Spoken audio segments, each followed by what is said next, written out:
ये जो भागदौड़ भरी जिंदगी है, इसमें कभी कभी ऐसा लगता है ना जैसे हर तरफ से बस दबाव ही दबाव है। काम का प्रेशर, रिश्तों की उम्मीदें, और एक पल आता है जब लगता है कि बस अब और नहीं हो पाएगा। ये एक बहुत ही आम एहसास है। हम सब कभी ना कभी इससे गुजरते हैं। ये वो पल है जब हिम्मत टूटने लगती है और लगता है कि शायद पीछे हट जाना, मैदान छोड़ देना, यही सबसे आसान रास्ता है। आज हम इसी एहसास की गहराई में उतरेंगे गीता की नज़र से। अच्छा, तो चलिए एक सफर पर चलते हैं, टाइम में थोड़ा पीछे। ये जो हार मान लेने वाली फीलिंग है ना, ये कोई आज की बात नहीं है। हजारों साल पहले कुरुक्षेत्र के मैदान में एक महान योद्धा ने भी बिल्कुल यही महसूस किया था। ये एक ऐसी पुकार है जो आज भी गूंजती है। ये शब्द है महान योद्धा अर्जुन के। उनकी आवाज में कितनी गहरी निराशा और पीड़ा है। ये सिर्फ शब्द नहीं है, ये एक टूटे हुए दिल की, एक थके हुए मन की पुकार है। एक ऐसी पुकार जो आज भी उतनी ही सच्ची लगती है। तो आखिर अर्जुन कह क्या रहे हैं? उनके इन भारी भरकम शब्दों के पीछे की भावना क्या है? चलिए इस प्राचीन श्लोक के पीछे छिपे उस इंसानी एहसास को समझते हैं जो आज भी उतना ही रियल है जितना तब था। जरा सोचिए, एक ऐसा योद्धा जो लड़ने के लिए ही जाना जाता है, वो लड़ने से पहले ही हार मान रहा है। वो कह रहा है कि भाई मुझे मार डालो, वो ज्यादा आसान है, पर ये जिम्मेदारी मुझसे नहीं उठाई जाएगी। ये उस एक्सट्रीम निराशा की हालत है जब इंसान को आगे कोई रास्ता ही नहीं दिखता। आजकल की भाषा में या कह लीजिए साइकोलॉजी में इसे एक बड़ा इंटरेस्टिंग नाम दिया गया है, क्राइसिस पैरालिसिस। ये वो मानसिक हालत है जब भविष्य की चिंता कि क्या होगा, कैसे होगा, ये चिंता इतनी हावी हो जाती है कि इंसान जैसे जम सा जाता है, हिल भी नहीं पाता। ठीक वैसे ही जैसे एग्जाम के डर से पढ़ाई ही ना हो पाए। और ये क्राइसिस पैरालिसिस सिर्फ कहानियों या युद्ध के मैदान की बात नहीं है। अरे, ये तो हमारी आपकी रोज की कहानी है, हमारे ऑफिस में, हमारे घरों में। चलिए आज के जमाने की एक कहानी देखते हैं जिससे ये बात और भी साफ हो जाएगी। मिलिए माया से। बहुत टैलेंटेड है, मेहनती है, और उनकी काबिलियत देखकर ही उन्हें एक बहुत बड़ा, बहुत जरूरी प्रोजेक्ट मिला है।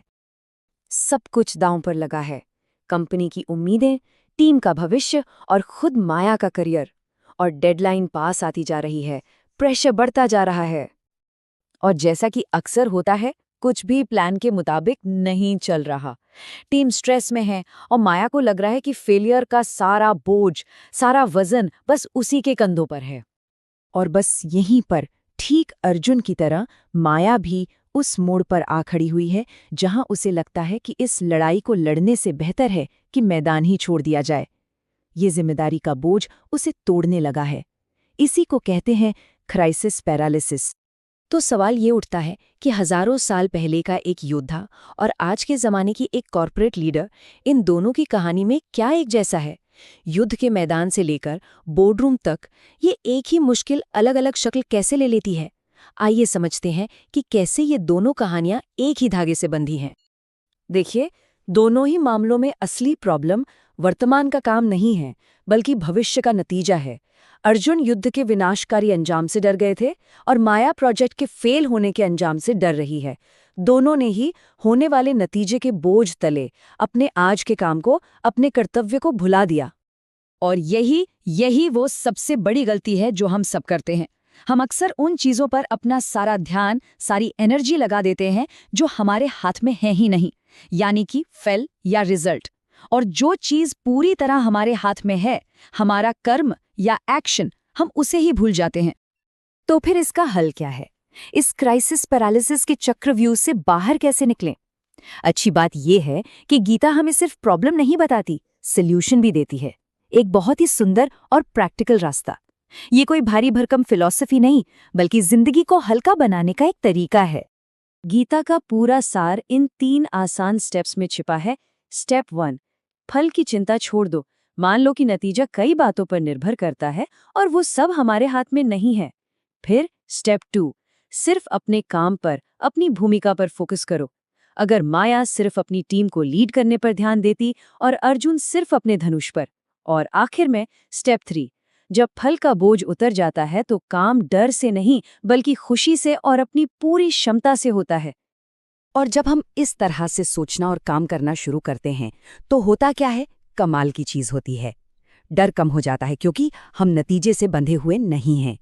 दिमाग में क्लैरिटी आती है क्योंकि हमारा फोकस सिर्फ एक चीज पर है, हमारा काम। और हम उस भारी दबाव से आजाद हो जाते हैं जो हमें पंगु बना रहा था। तो इस पूरी बातचीत से हमें अपनी जिंदगी के सफर के लिए क्या सीख लेकर जानी है? ये सिर्फ एक कहानी नहीं, बल्कि एक अंतिम विचार है जिसे हम हर रोज, हर पल अपनी जिंदगी में उतार सकते हैं। हमेशा याद रखिए, जिंदगी का असली सुकून इस बात में नहीं है कि आखिर में क्या होगा, जीत होगी या हार। सुकून इस बात में है कि हम अपना काम, अपना कर्तव्य बिना किसी बोझ के पूरी ईमानदारी और फोकस के साथ कर रहे हैं। जब कर्म सही होता है ना, तो मन हमेशा शांत रहता है। सवाल ये है कि क्या हम इस शांति को पाने के लिए तैयार हैं?